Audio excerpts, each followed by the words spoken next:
Okay, so this is Wednesday of week 11. This is my quad day. So I break my legs up into two separate days. I have a quad day on Wednesday, and then I have a hamstring day on Saturday. So hope you guys are still enjoying the little shorts. Super revealing. I want to show all my ugliness. And every week that goes by, it's a little less ugly, a little less saggy, and a little less droopy. So anyways, I start off with leg extensions to warm the knee up. As you can see, I like to hold and pause at the top, get a good flex and contraction. I jump normally 25 pounds a set for 4 sets, starting off with 12 reps. And then on the last one, I just go until I can't go no more.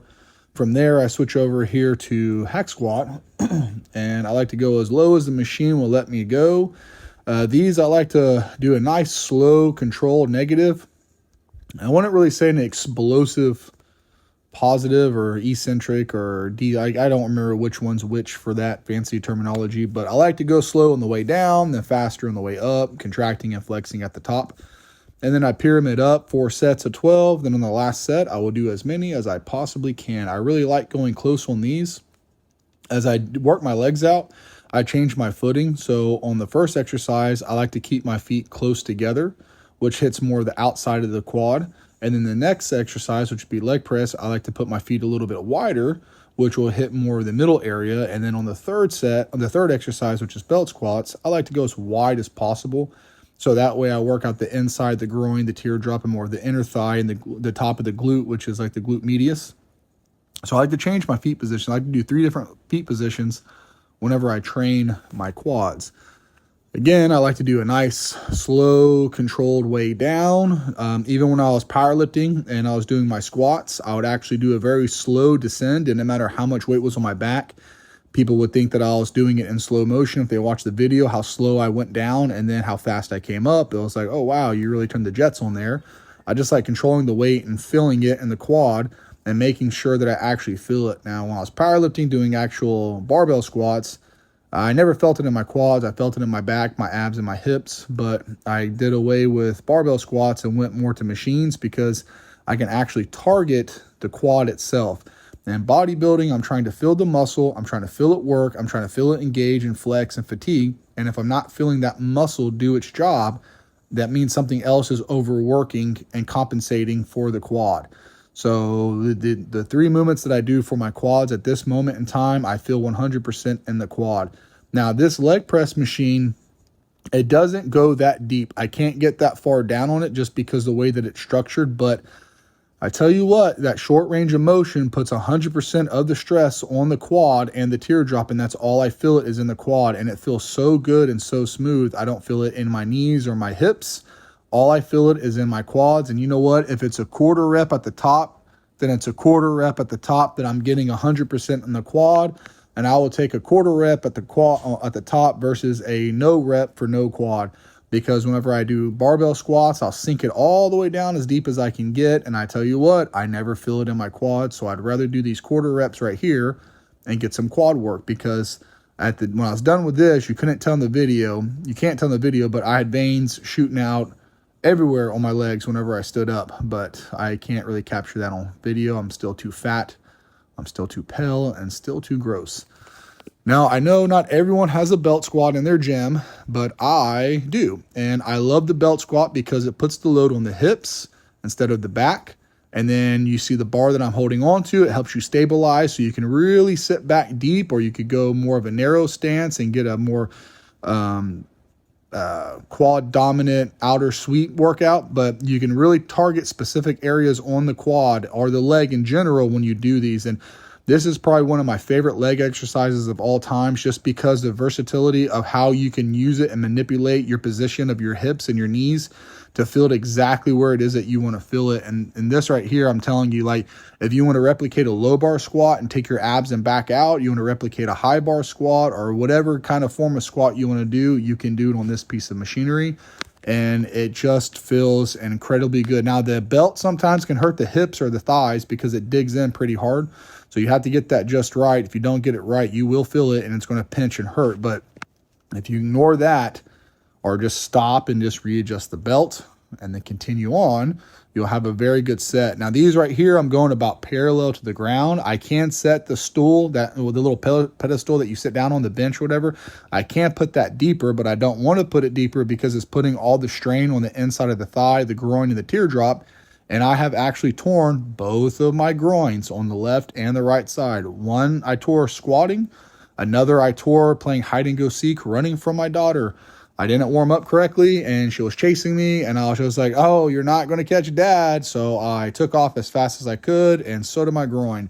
And that was a hell of a recovery from that one. The whole entire inner thigh bruised up. So I don't try to go too deep on these when I'm going that wide anymore, just because of my groins are pretty beat up like everything else.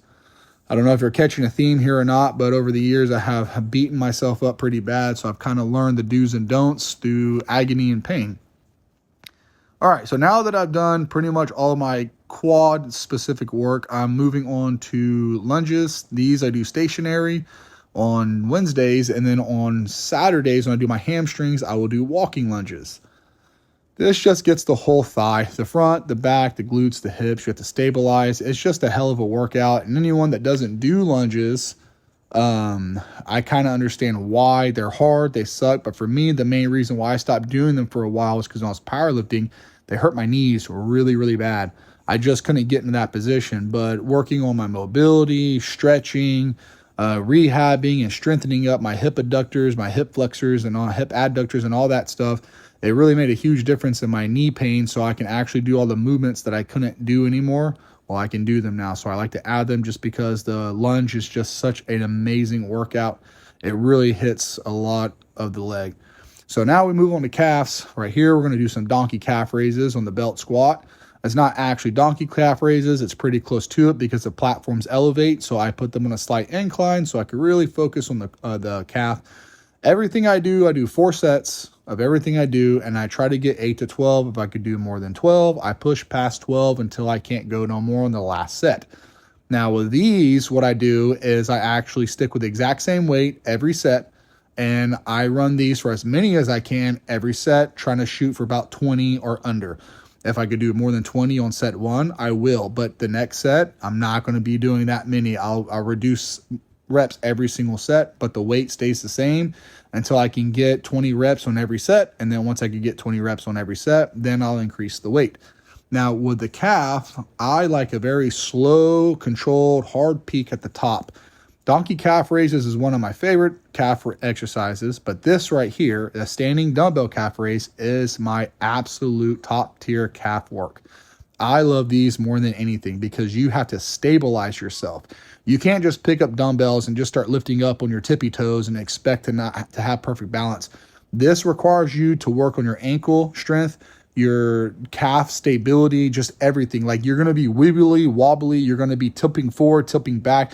You're not going to be able to get your heels off the ground that high, or you're not going to be able to hold a contraction. You're going to be able to go up, then you have to come right back down.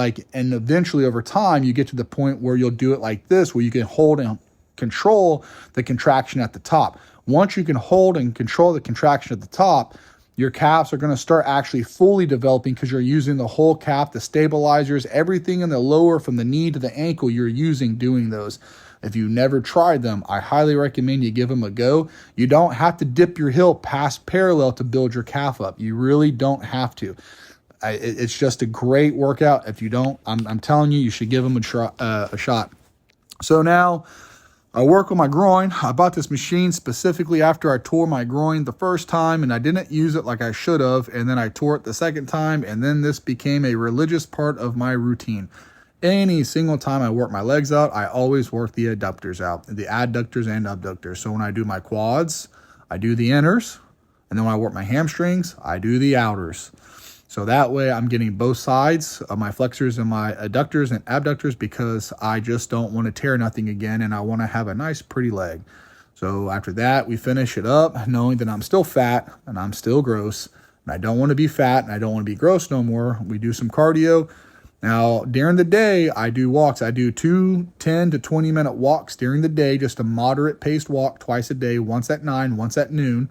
And then in the evening after my workout, I will do the Stairmaster. Now, I was doing steady stay where I do 20 minutes on one level, but I decided to change it up because that was so mind-numbingly dull. So instead, what I do is I do intervals. So I go a minute at level 3, then I go a minute at level 7, and then a minute at level 3 until I'm done with my cardio. I typically do about 12 to 15 minutes, call it a day. Then I eat my food. So I know I don't look the best. I know I still got a lot to work on and a lot to improve. But guys, every single day I'm losing body fat. I'm putting on a little bit more muscle. I'm getting a little bit more veins. I know I can't see it day to day or workout to workout or week to week, but it is coming off. If you go back to the beginning of the videos and look, the amount of my stomach that used to hang over and how thick my torso was and how puffy I was compared to how I am now, leaps and strides, guys. I'm taking this one day at a time and posting my results, and so far so good. But that's it for the video. Thanks for watching, and until next time.